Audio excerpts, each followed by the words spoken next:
أعوذ بالله من الشيطان الرجيم بسم الله الرحمن الرحيم والضحى والليل إذا سجى ما ودعك ربك وما قلى وللآخرة خير لك من الأولى ولسوف يعطيك ربك فترضى ألم يجدك يتيما فآوى ووجدك ضالا فهدى ووجدك عائلا فأغنى فأما اليتيم فلا تقهر وأما السائل فلا تنهر وأما بنعمة ربك فحدث صدق الله العلي العظيم رب اشرح لي صدري ويسر لي أمري واحلل عقدة من لساني يفقه قولي الحمد لله رب العالمين والصلاة والسلام على سيدنا ونبينا أبي القاسم المصطفى محمد وعلى آله الطيبين الطاهرين المعصومين سيما بقية الله في الأرضين. Dear brothers and sisters, respected elders, Assalamu alaikum wa rahmatullahi wa barakatuh. It's a pleasure and an honor to be speaking here today. And it's always an honor to be speaking with the youths in particular, and as well as those people who may not be youths, but you're still in touch with your youthful sides, which is a really good thing to see. And last session was fantastic. Alhamdulillah to everybody who was there. And thank you to everybody who was there before. And I'm hoping that you guys will have more questions today and ask away at the end of the session. So the way that this thing is structured, inshallah, is we're going to have a half an hour speech, a lecture from myself, which inshallah won't bore you to tears. And then at the end of that, inshallah, you can ask whatever questions might pop into your head. And as we said in the previous session, you should never, Imam Ali alayhi salam taught us that you should never feel ashamed to admit ignorance, and you should never feel ashamed to learn those things that we don't know. So ask questions, guys. It's very good. Okay, so today, what are we discussing? This series is about preparing the youths for being the future heroes and being the heroes of tomorrow. And this might sound like something which is a little bit corny, but no, it's a reality. The concept of a hero, as it's been presented to us by the mainstream media and also by fiction and also by the historical figures that we know about, this concept is a divine, real concept. You, watching this right now, have the ability and the potential to be a hero. Now, today in particular, we're talking about this concept of being cool. What is cool? In many ways, the search for life, like our journey throughout life, is a search for what is cool. And this is something that we're going to be opening up about today. In the last session, if you'll remember, we talked about how the dunya, and by the dunya, we're talking about the mainstream media, we're talking about the society that we live in, we're talking about the people around us, and the vibes that exist in the environment. All of these things push us in a certain direction. And in the previous session, if you'll recall, we actually mentioned that the dunya will push you and tell you not to be a hero. And simultaneously, it will tell you, if you must be a hero, then be the heroes that we define for you. Well, today we're discussing something which is another step from that thought, which is this idea that the dunya tells you to be yourself. Be yourself. How many times have we heard that? We've heard that so many times, right? Be yourself. We're always told to be yourself, and you have the freedom to be whoever you want to be. Be yourself. Okay. But who defines who you are? What does it mean to be yourself? Who really defines who you are as an entity, as a human being, as a person. Because the mainstream media, movies, sitcoms, people on Facebook, people on YouTube, people on TikTok, all around you, the dunya will tell you, hey, be yourself. You should be yourself. What does that mean? Nobody tells you. Well, guess what? The dunya has defined for you what it means to be yourself. And it's actually dictated to an extent and actually enforced this idea of what you should be, or at least what you ought to be. For example, the clothes that we wear. How much and to what extent are the clothes that we wear actually just a product of what the fashion industry has told us is cool and what's not cool? The terminology that they use is what's fashionable and what's unfashionable. You see? And they've pushed in a certain direction when it comes to clothing. Think about the clothing that you wear on a normal day to work or to school or whatever you do in your life. Why did you choose that particular clothing? What does your clothing say about you? Who defined for you that you should wear that clothing? And we'll come back to that. Language. Something interesting has happened through language. The dunya has actually pushed for a certain language to be used. And it's really fascinating if you ever get a chance to actually just start studying a little bit about how language defines the way that we think and feel and the thoughts that we have. Language is a very powerful tool, but our very language has been manipulated. Have you noticed how there's this trend towards vulgarity more and more now? You'll notice that there's a lot more swearing. Back when I was younger, and I'm sure that there's older people who are listening, they'll remember as well, when they were younger, swear words were a lot less seldom. And if anybody ever did swear and your parents were in the room, it would make you cringe. But generation after generation, that cringe factor is actually decreasing more and more and more. And people are getting less and less uncomfortable with the idea of swearing. And if you look at the English language and the swear words that are often used, the meaning behind those swear words are filthy. But it's becoming more and more common to use that. That's one aspect of language and how they've actually affected the way that we think. Food, how much of what we choose to eat is defined by the food industry, by either the fast food franchises that exist or by advertisements which have been targeting us because we've given personal data out to certain organizations on the internet, and now they know how to target us personally with certain health advice, and they push their own health experts and they tell us that this is healthy and this is not. So even our food is being defined for us to an extent. And then just generally products, from the car that we drive to the mobile that we choose to buy, even those things that we buy because of brand names. These things have been defined for us and we've been told what to adopt and what not to adopt. Those of us who are homeowners or even rent a home, the furniture that you buy, how often have you gone out to buy furniture or household appliances and you thought to yourself, hey, let me buy that furniture which defines me as a person? Again, it's this theme of being yourself. And all of this is to do with selling, not just clothes and language and food and products, but it's about selling an ideology to you. And what we've done is we've adopted that. And while the mainstream media and movies and sitcoms and books and novels and experts on TV and even the news and documentaries, all of these forms of media and the society around us has told us to be ourselves, how much of ourselves has actually been defined by ourselves and how much of it has been defined by outside forces, by external forces.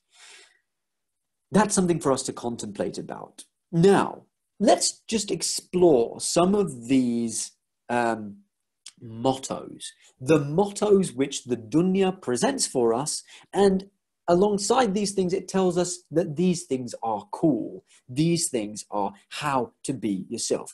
For example, these are mottos which, by the way, before I read them out to you, you've all heard these before. I mean, there's not a shadow of a doubt. Before I say them, you've already heard these things. And these things have become so common that it might seem strange to you that I'm pointing out that you've heard them already. But I'm pointing it out to you because these are specific ideologies and signals which have been given to our minds, consciously or subconsciously, and they've affected our actions, whether we realize it or not. Let me give you the first one. It's my life. How often have we heard this? It's my life. There's a song on YouTube, It's My Life, which is really funny. You should go and look at it. It's haram, but with the intention of educational purposes, why not go and take a look at it and just look at how silly the person who's singing it actually looks. This idea of it's my life. You can do whatever you want to do. Be whoever you want to be, you know. It's my life. The purpose of life, this is the second motto now. The purpose of life is happiness. How often have you heard this? What's the purpose of your life? To be happy. Don't worry. Be happy. How often have you heard this? It's on people's t-shirts. People have it on their mugs. Don't worry. Be happy. The purpose of your life is just to be happy. Is this the truth? Is this the reality? If you've got it, flaunt it. There's another one that we must have heard. And even if we haven't heard this specific wording, this is the kind of ideology which is perpetuated, particularly by the mainstream Western media. If you've got it, flaunt it. And it's something which this targets our sisters more than our brothers. And it's saying basically, you know, if you've got good looks, show those good looks off. Be a show off. If you've got a good figure, show that figure off. And it's starting to apply to our brothers as well, unfortunately, because many of our brothers are shaping their eyebrows. They're even wearing makeup, you know, gelling their hair. They're doing many things which are... Look, but by the way, Islam has told us to do certain things, you know, wearing a lot of perfume, aftershave, fragrances is good, and looking after your appearance is a very good thing, and it's an important part of Islam, you know. It's sunnah to comb your hair, etc. But if you're going out and getting pedicures and manicures and you're actually like, you know, you're like, I don't know, plastic surgery, I don't know what you're doing. I don't want to go into these things. But the point is that this idea that if you've got something, you should show it off to others. This is a central theme of living in the West, and it's actually affected the East as well. This idea of showing off. Another one. Take what you can, give nothing back. This is one that personally, like it was one of my personal favorites when I was growing up. Take what you can, give nothing back. How selfish is that? How much is it pulling you towards your individuality and, you know, yourself? And how much is it actually pulling you away from serving communities? Just a quick hadith that popped into my mind just now. I just want to share it with you. Musa alayhi salam, the Prophet Musa, he went to Allah subhanahu wa ta'ala, and as you know, Musa alayhi salam is kalamullah. He used to speak to Allah, and he often asked those questions which many of us might have thought of, but we don't pose those questions. But he asked these questions to Allah, and this time he asked Allah, Ya Allah, what would you do if you were the creation? And Allah subhanahu wa ta'ala said, Oh Musa, I would serve humanity. Just a thought for us to contemplate on. Take what you can, give nothing back. Oh, and now here's the final motto that I want to give to you. You only live once.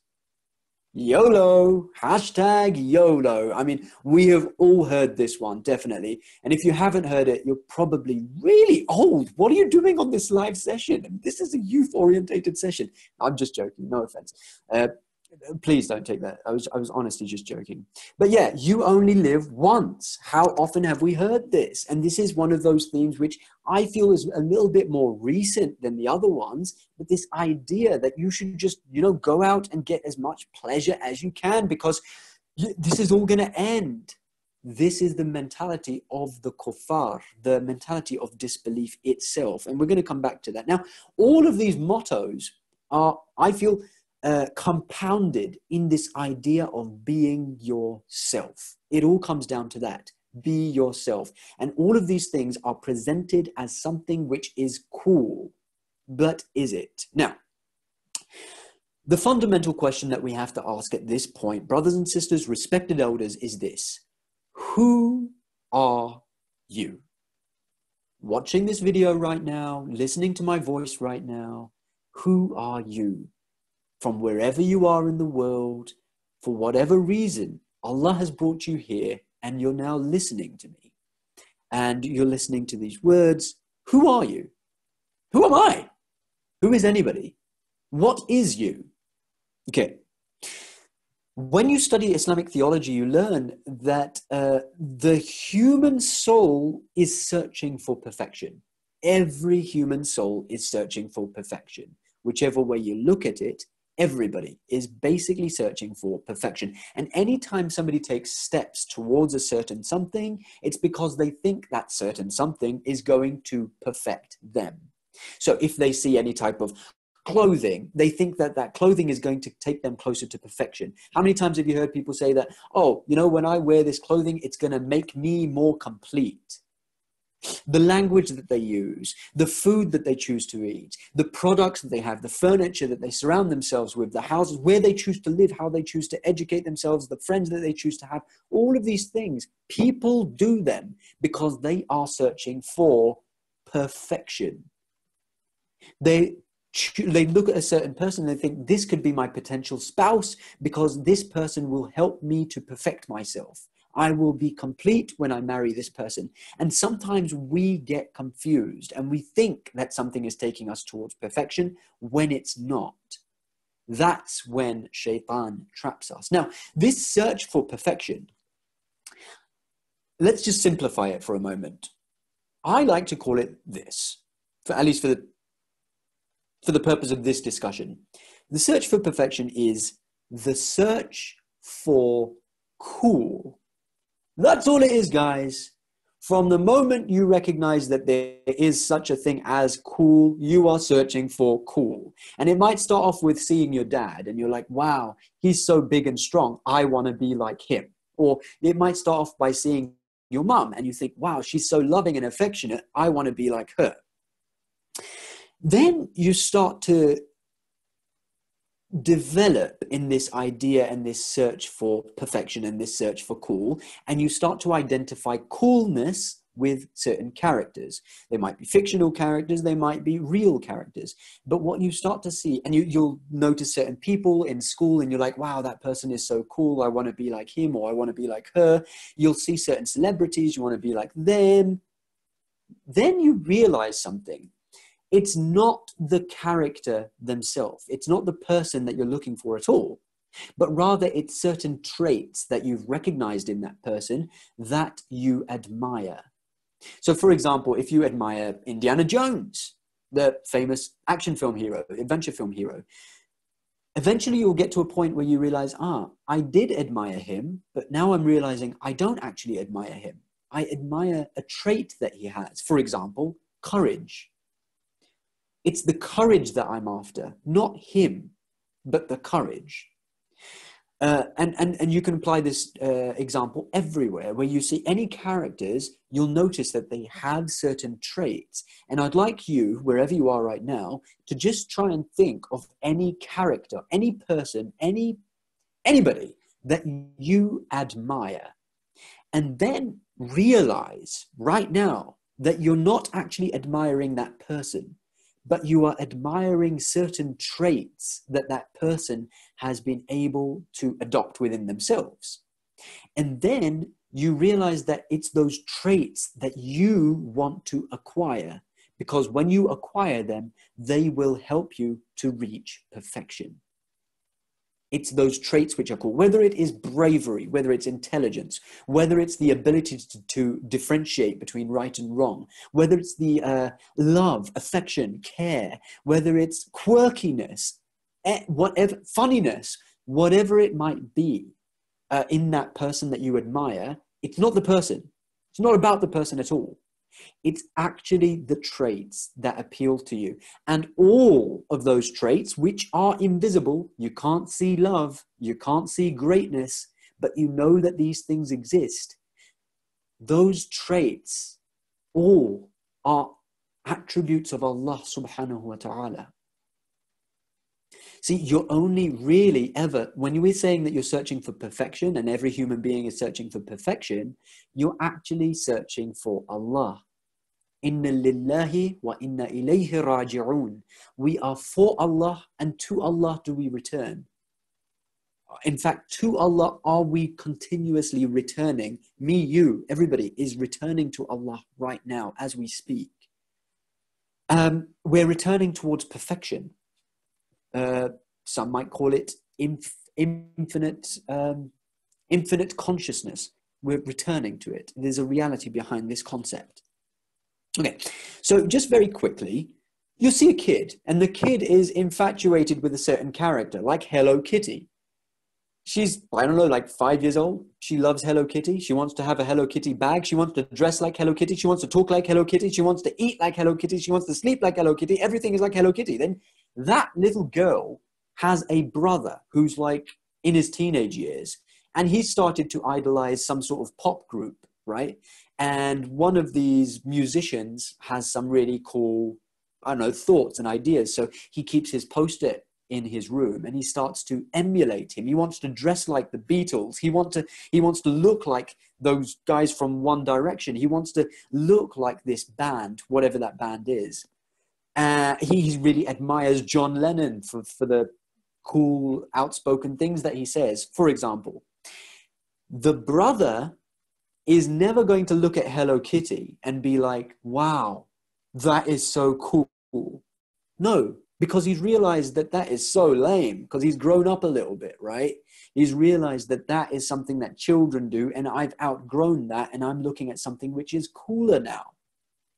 The little girl will never understand or even attempt to understand why John Lennon and the Beatles might seem cool to somebody, or why One Direction or any of these bands would appear cool to anybody. There are levels to people's development, and eventually people will arrive at this point where they recognize that after these lame celebrities and fictional characters, eventually they'll start to idolize people who we refer to as human rights activists, people like Gandhi, people like Martin Luther King. And that will be another step in that person's direction. When a person starts to emulate and admire such individuals, he will look back at those bands and Hello Kitty and he'll be like, that's not cool anymore, because this person has arrived at a higher level of understanding. I hope you're still with me, because all of this is a foundation to the actual point here, which I'm getting to, don't worry. So there's layers. So you'll have the first layer, which is like Hello Kitty, the Teletubbies, you know, they idolize Mr. Men and they love all those kind of things, and they emulate those things and they think those things are cool. Then you get a little bit older and you start to emulate and think cool of rock bands and musicians and artists, and maybe sports, and you start to think that I don't know, Mike Tyson. For me, it was Muhammad Ali and these kinds of great sports icons, Bruce Lee, etc. Then you get a little bit higher and you start to realize that it's these guys, you know, Einstein, he has a cool quote. I'll remember that. I'll have his poster on my wall, and people like Gandhi and Martin Luther King, etc. It will get to a point where you realize that the Prophet Muhammad sallallahu alayhi wa alihi wasallam and the Ahlul Bayt really are our role models and guides. It will get to a point where you recognize the verse of the Quran which says, وَلَقَدْ كَانَ لَكُمْ فِي رَسُولِ اللَّهِ أُسْوَةٌ حَسَنَةٌ. Surely there is in the messenger for you a perfect exemplar. And a person who really recognizes that, and recognizes that the Prophet and Ahlul Bayt are actually the ones who are to be emulated, the ones who are to be idolized, the ones who are to be looked at as cool, this person will now look at all the other stages and be like, hey, that was all just really lame stuff. Okay, so Islam is actually trying to grow us, and it's trying to make us realize that the things that the dunya tells you are cool might be cool for a little while, but you need to grow out of that. You need to take another step now. You need to realize and grow and develop. Really start to look at the Prophet and Ahlul Bayt as our role models, and those, by extension, you know, the great Maraji that exist, Imam Khamenei, the heroes that we discussed in the last episode as well, people like Sheikh Zakzaki, and the people who have made sincere sacrifices on the path of Islam. These people start to really appeal to us as role models, and we start to recognize that these guys are cool. What Imam Hussein alayhi salam did in Karbala, that was cool. When the Holy Prophet started a youth organization when he was young, that was really what was cool. When Islam is teaching us to stand against the tyrant, and it's teaching us to go against the oppressor, that's the reality of what is cool. Okay, now I'd like to take you to a quick point here, which, by the way, absolutely relevant to the world and the era in which we're living in. Once you realize that the reality is that the Prophet and Ahlul Bayt, the Prophet himself is uswatun hasana, he is the best example, you'll realize that the enemies of the Prophet and the Ahlul Bayt, they are really the enemies, and they are the reason why we have been so confused. And this will make sense in a moment. We're going to go full circle right back to the beginning and what we were talking about, those mottos, and what we were talking about, how the dunya has actually defined for us what we should wear in our language and everything. The Dajjal, the Antichrist, the great deceiver. There's a lot of things that you can say about him, and we don't have time today, but just keep this in mind. Just keep this in mind. The Dajjal is the great deceiver.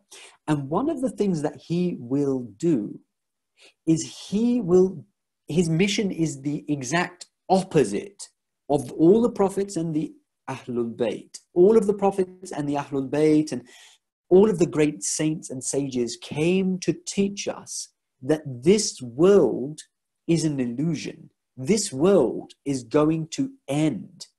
It's the next world, which is the reality. Those who understand this and recognize this will see what is truly cool, and they will recognize all those other things that are dunyawi things which just pull us towards the dunya and lower pathetic things, sins. They'll recognize those things to be lame. The Dajjal will do the opposite. His mission is to keep humanity enslaved in their lower sense of understanding.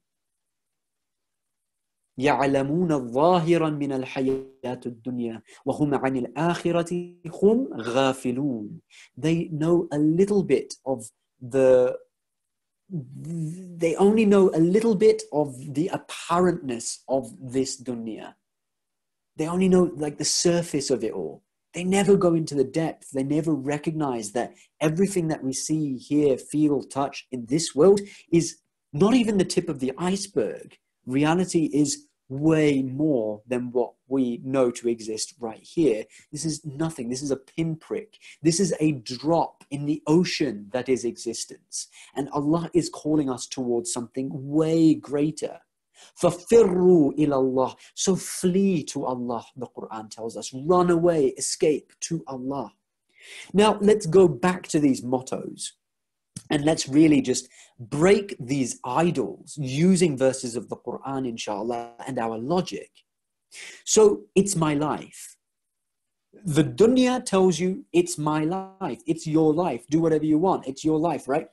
Is this what Islam says? No, Islam doesn't say this at all. How can you even argue that it's your life? It says, وَكَيْفَ تَكْفُرُونَ بِاللَّهِ وَكُنْتُمْ أَمْوَاتًا فَأَحْيَاكُمْ. How Can you disbelieve in Allah when you were dead and we gave you life? You were dead. You didn't do anything. In your state of non-existence, you never asked Allah, Ya Allah, I want to exist. You never did anything. Allah gave you your existence. He gave you your life. He gave you your name. He gave you your food. He gave you your birth. He made your existence a reality so that you could today sit and contemplate over Him. You did nothing to deserve that. How can anyone have the audacity to ever utter the words, "It's my life"? Neither did you give yourself this life, nor will you have the ability to take this life away. The purpose of life is happiness. Really? Look how superficial this is. You think the purpose of life is happiness? It might be a little bit closer to the truth to say the purpose of life is actually not to be happy, but actually to spread happiness. That might be a step in the right direction, but we have to go a step further than that. Sometimes you might have to do things which are the right thing, which won't make you happy, and they won't even make people around you happy. The Quran tells us, وَمَا خَلَقْتُ الْجِنَّ وَالْإِنسَ إِلَّا لِيَعْبُدُونَ. We did not create the jinn or the man except that they worship me, that they serve me. That is your purpose in life. It might not sound glamorous, it might not sound as pretty as happiness, but look, this is the reality. Your purpose in life is nothing except to serve Allah subhanahu wa ta'ala. And let me tell you something, guys. There is no greater purpose than that, because a person who truly submits and serves Allah with his whole existence, this person will inevitably spread happiness on earth and, inshallah, arrive at happiness himself in the hereafter and in this life. If you've got it, flaunt it. Let's break this idol now. Is this what the Quran tells us to do? No, it's the opposite. Islam tells us to do the very opposite of this. If Allah has given you something, whether it's good looks, whether it's a good figure, whether you have lots of muscles, look, nobody online wants to see your muscles, guys. Just stop flaunting. It's just silly. It just looks weird. And eventually, if Allah causes you to grow, which inshallah He will, you will look back at these photographs that you're posting online of yourself flexing your muscles, or you with a new haircut, or you with lots of makeup on, and you will cringe. You will be like, ugh, is that what I was like? God, that's horrible. I don't want to see that anymore. Is that really what you want to do? Look, Allah subhanahu wa ta'ala, the Quran, the Ahlul Bayt are trying to help you to stop you from embarrassing yourself. Sinning isn't going to harm Allah. It's harming yourself. In ahsantum, ahsantum li anfusikum. If you do good only for your own self. So when it comes to if you've got it, flaunt it. The Quran tells us the opposite, guys. It says, lower your gaze. Tell the believing men to lower their gazes. Tell the believing women to lower their gazes. It teaches us modesty. If Allah has given you something, remember, it's a blessing from Allah. Don't show off about it, because tomorrow Allah could remove that blessing from you. Get all the gusto you can muster, really. Look at how many people have spent their entire lives just accumulating wealth. Do they look happy to you? The Quran gives us the example of Abu Lahab. It says, تَبَّتْ يَدَا أَبِي لَهَبٍ وَتَبْ مَا أَغْنَ عَنْهُ مَالَهُ وَمَا كَسَبْ. May the hands of Abu Lahab perish. May his wealth and that which he has accumulated never avail him. All the hard work that he's done, may it all go to waste. This is what happens to those who are disbelieving people, who go against the message and the teachings of Allah, and they spend their entire lives just accumulating wealth and being stingy with their souls. Okay, take what you can, give nothing back. وَمِنَ النَّاسِ مَنْ يَقُولُ رَبَّنَا آتِنَا فِي الدُّنْيَا وَمَا لَهُ فِي الْآخِرَةِ مِنْ خَلَاقٍ. And among men is he who says, oh my Lord, give me in this world's life. And there's nothing for him in the hereafter. We have to be careful, brothers and sisters, even if we believe in Allah subhanahu wa ta'ala, don't make our entire perception grounded in this dunya. Don't ask for only this dunya, because believe it or not, Allah will give it to you. If you ask for fame, if you ask for wealth, if you ask for any of these material possessions, trust me, the road is open. You just need to ask for it, and Allah subhanahu wa ta'ala will answer your prayer. He will give it to you. And that's why you see so many of these celebrities and so many of these rich people, and you wonder to yourself, why are they, how come they're so happy and they have everything in this world's life? It's because they asked for it. They might not realize that they asked for it, but working is a type of prayer. Working towards something is a type of prayer. Allah will answer it. But if your entire understanding of existence is grounded to nothing but this dunya, that's all you're going to get. How can you get more? In order to get more, you have to sacrifice over what is less. Do you know what dunya means? Dunya, brothers and sisters, actually means the lowest. What is this world? It's nothing. That's why the next verse says, those who say, رَبَّنَا آتِنَا فِي الدُّنْيَا حَسَنَةً وَفِي الْآخِرَةِ حَسَنَةً وَقِنَا عَذَابَ النَّارِ. These people are the believers, because they don't only pray for good things in this world, but they pray for good things in the hereafter as well. And that's what they get. They get happiness in this world, and they get happiness in the hereafter. Okay, and the last one. You only live once. I saw somebody commenting and saying YOLO. Yeah, YOLO. Okay, but we know that this is actually a complete lie. The reality is you don't only live once. You live twice. And the Quran tells us that they will say, "O our Lord, twice you have caused us to die, and twice you have caused us to live."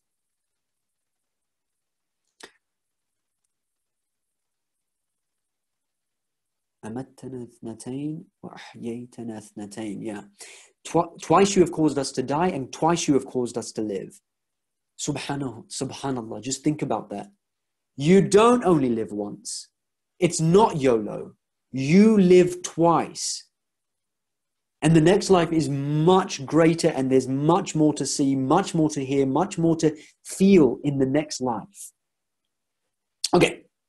So I'd like, and all of these things, brothers and sisters, are just there to trick you into making you think that you're being yourself, but you're not. You're not being free. You're not being yourself. You're actually just following what the dunya, what the mainstream media, what society has told you to be, whether it's your clothing, whether it's your language, whether it's the food that you eat, the products you buy, whether it's your behavior. Everything is being dictated to you by the mainstream media, by the dunya. You're not being yourself. Allah subhanahu wa ta'ala is trying to teach us how to be yourself. When they tell you it's my life, the purpose of life is happiness, if you've got it, flaunt it, get all the gusto you can muster, take what you can, give nothing back, you only live once, they're lying to you. They're trying to keep you imprisoned in a cage of the dunya. Ad-dunya sijnun lil mu'min. The dunya for a believer is a cage. They're trying to keep you enslaved by keeping you within your nafs. If you keep on serving your nafs, you won't transcend. I'd like to leave you with this one quote of Imam Ali alayhi salam. He was asked a very good question. Somebody came to him and they said, "How far is heaven?" And he said, 2 steps. The first is on your nafs, and the second is in paradise, in heaven. With that, I'd like you all to recite a salawat ala Muhammad wa ala Muhammad. And let me take a sip of my tea.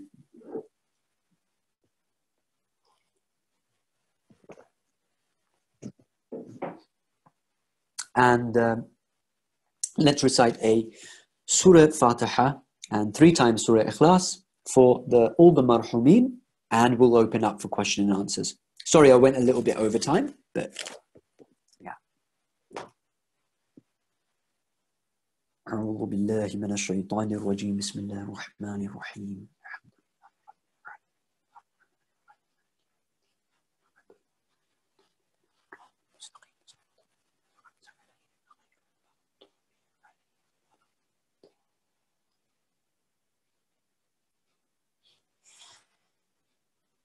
Embrace your destiny, brothers and sisters, respected elders. You really have an infinite amount of potential in you. And if we just contemplate on the world that's around us and the realities that exist, you'll see very clearly that there has been a curtain drawn over our eyes, and there is a certain cage which we are in. We have to break free. The best kind of cage, the best way to keep humanity enslaved is to give them a prison where they can't see the bars. Because as long as you don't recognize that the bars exist and that you are enslaved, you'll never try to escape. So I'm going to go on to take questions. And I think last time, what I'm going to do is I'm going to freeze the screen. I'm going to turn off my camera now, if you don't mind. And then I'll go onto the chat and take the questions. Okay, so let's see what we've got this time. Assalamu alaikum. My question is a bit off topic, but what proof do we have that Islam is the right religion? Because when looking at it, many others claim their religion is true. So how is Islam the true right one? That's a very loaded question, sister. Fantastic question, just a little bit loaded. It would take a lecture to answer it, but I'll give you a very short answer. And that answer is logic. See, in Islam, unlike all other religions, whether it's Christianity, whether it's Buddhism, whether it's Sikhism, whether it's any other world religion, Islam teaches us that as well as the prophet, the physical prophet, as well as the physical prophet that we have and the imams, we actually have an internal prophet. And that internal prophet is actually our logic. And the religion of Islam teaches us to first intellectually understand something and recognize it to be the truth, and then believe in it. You can't believe in something without first having contemplated about it. So everything should be processed through the mind and then enter the heart. So that's one thing that I would say. So when it comes to our aqa'id, our belief system, you're not allowed to say, so-and-so believes this thing, therefore I'm going to believe it. My parents believe this thing, so I'm going to believe it.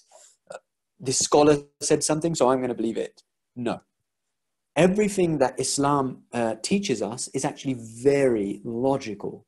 You just have to give it a little bit of time and you'll realize that it is the truth. As well as the logical part, I'll tell you something else. There's a verse in the Quran and it highlights this whole point for us. It says, فَأَقِمْ وَجْهَكَ لِلدِّينِ حَنِيفًا فِطْرَةَ اللَّهِ الَّتِي فَطَرَ النَّاسَ عَلَيْهَا. It says, turn your face to the upright religion. It is the fitrah, the divine nature upon which human beings have been created. لا تبديل لخلق الله. There is no changing in this divine innate nature. ذلك الدين القيم ولكن أكثر الناس لا يعلمون. This is the upright, the right religion, but most people just don't know. Why is Allah telling you to turn your face to the upright religion? What is that upright religion? He's telling you, it's within your fitrah. It speaks to your heart. Imam Ali alayhi salam said, I stood at the gate of my heart and let nothing inside except God. If a person truly recognizes all of these fake slogans that have been presented to us by Western culture and even Eastern culture, you know, all these things like YOLO and you know, life is only about happiness, get all the gusto you can muster. If people recognize that these are just fake, hollow slogans, which are just being used to sell products, to commercialize us, and to actually distract us from the realities, if a person just blocks off all of those voices that are around them and just listens to the voice that is speaking directly to the heart, there is no doubt on earth that that person will be guided to no religion other than Islam, pure Muhammadan Islam. Let me take another question.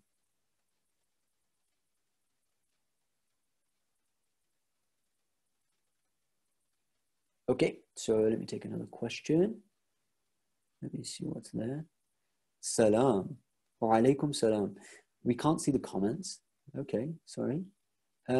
Search for understanding what life is and to understand it closely, and the realization of its contemporary nature brings more clarity to the concept of hereafter.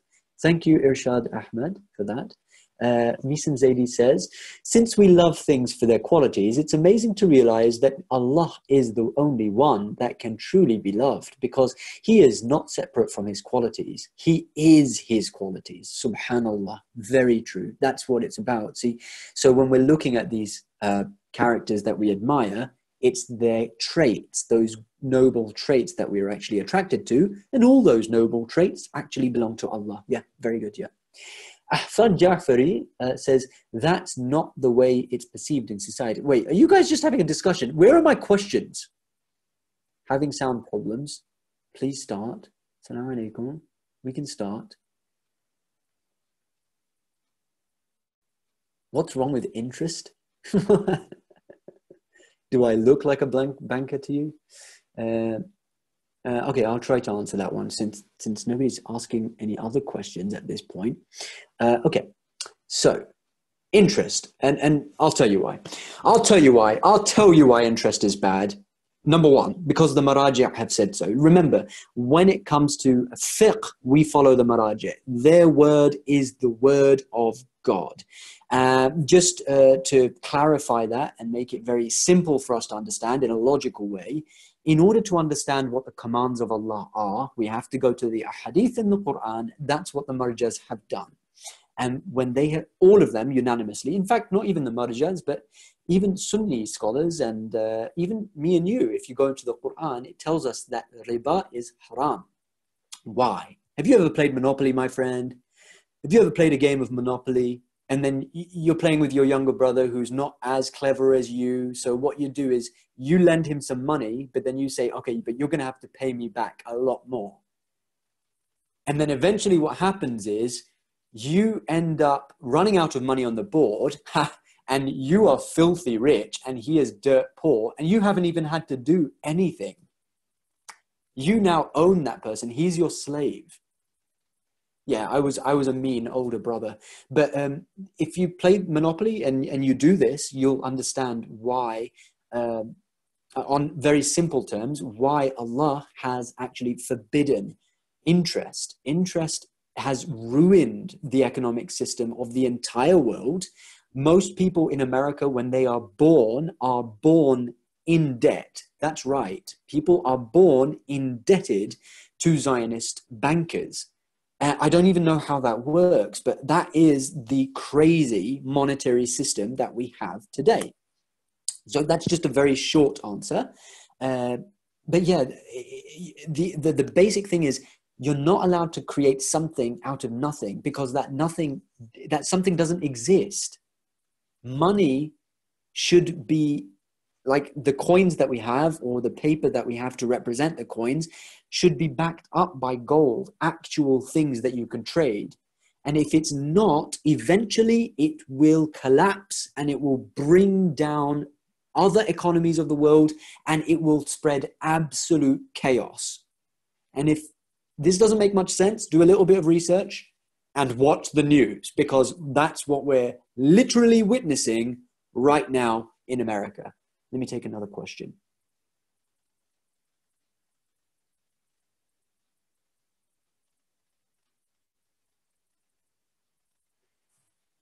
One from Atiya. In the Quran, it says on several places that the Prophet is merely an apostle. Where does the Shia philosophy come from that the Panjatan came from noors in heaven? Aha, okay.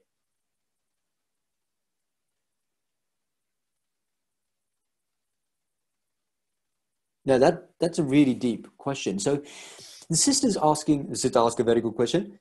She asked a question that, okay, so the Quran describes the prophet, as a messenger. وَمَا مُحَمَّدٌ إِلَّا رَسُولٌ قَدْ خَلَتْ مِنْ قَبْلِهِمْ رُسُلٌ.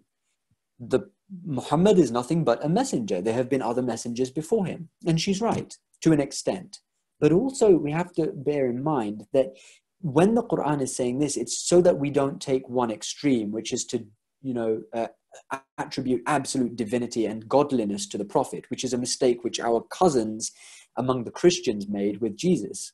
But we have to also understand that there's another extreme as well, where we start to think that Muhammad is nothing, he's just a prophet. No, no, no. The Quran also says, do not raise your voice above the Prophet. He's not like you ordinary people. The Quran also tells us that okay, so it says in the Quran, Wallahu nuru samawati wal ard.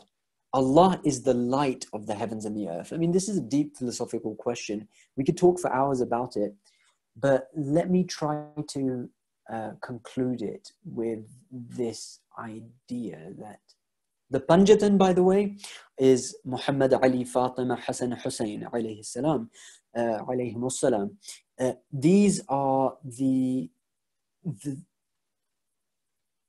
greatest human beings that have ever graced humanity, according to the Shia school of thought.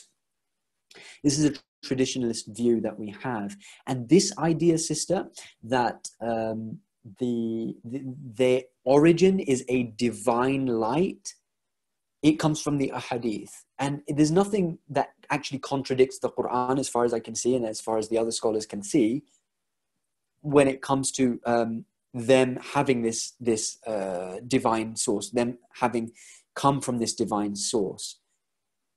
Look, the hadith describes it as a divine light because we can't understand what that existence was. But the bottom line is everybody has come from Allah.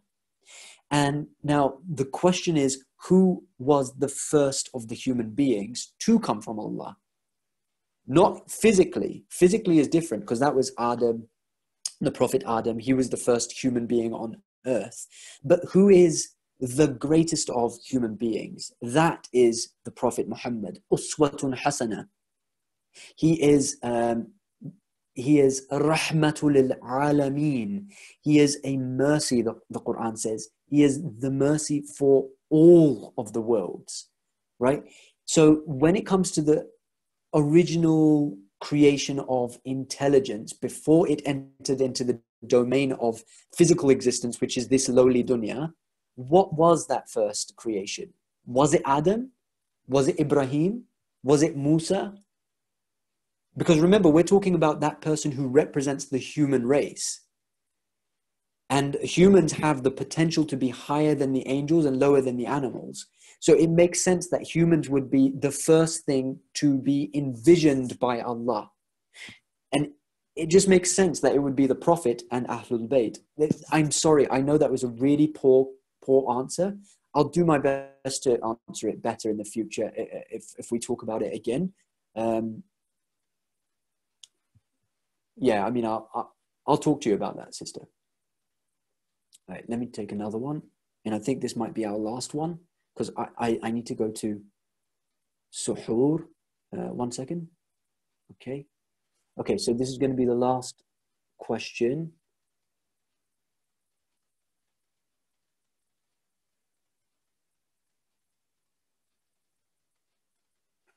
How do we get the youth to be a hero in such challenging times? Tell me if I'm jumping ahead of me. That's good. That's good. I guess that's the central theme of these lectures. So, is it haram to buy stocks? Ask your marja. This is very topic. but if we pray namaz and we think that I am praying namaz just for sawab, is that allowed or is that wrong? Okay, I'll take that question and then we'll end, inshallah. Really fantastic question. So if I pray for just sawab, is that prayer accepted? And the short answer is yes, of course it's accepted. So Imam Hussein alayhi salam said that there are three types of worshippers. There's one who worships Allah purely for his reward, but that's just the worship of a merchant. There's a second type of worshipper who worships Allah out of fear of his punishment. This is just the worship of a slave. But then there's the person who worships Allah purely and solely because he is thankful towards Allah. Or in another variation of this same hadith from a different imam, it says that this person worships Allah because he recognizes that Allah is worthy of being worshipped. Okay, so yes, if you do not just namaz, but any good action for the sake of gaining reward from Allah, that's very good. Good. Do it. We should try to reach those higher levels where we are not doing things for any kind of reward and we just want Allah to be pleased. And we recognize that we're doing things purely and solely because it's the right thing to do. And just quickly, there is a beautiful, read Surah Fajr. It's going to be Fajr time for people out there, right? It's going to be Fajr time for me in about 40 minutes. So I got to run, but quickly read Surah Fajr. The last few verses will answer this beautifully for you. And what it basically says is, Ya ayyatuha an-nafsul mutma'inna irji'i ila rabbiki radiyatan maradiyah. This verse, by the way, according to some of the tafasir, refers to Imam Hussein. And it's saying that you are a soul that is so content with whatever befalls you, you are willing to undergo anything. Return to Allah. You're pleased with Him and He's pleased with you. This is the stage that we really want to reach, where we're not just doing things just to, get sawab and get into heaven. No. And we're not just doing things just to save ourselves from hell. No. We recognize that Allah is so much bigger than that. We recognize that we did nothing to deserve our pitiful existence, and yet Allah gave it to us. I leave you today, inshallah, with this final quote from Imam Ali alayhi salam. He says, you think that you are only a tiny entity, yet within you is the entire existence. Within you is the entire universe. وصلى الله عليه وصلى الله على محمد وآل محمد. And please do pray for the zuhur of Imam al-Hujjah al-Qa'im.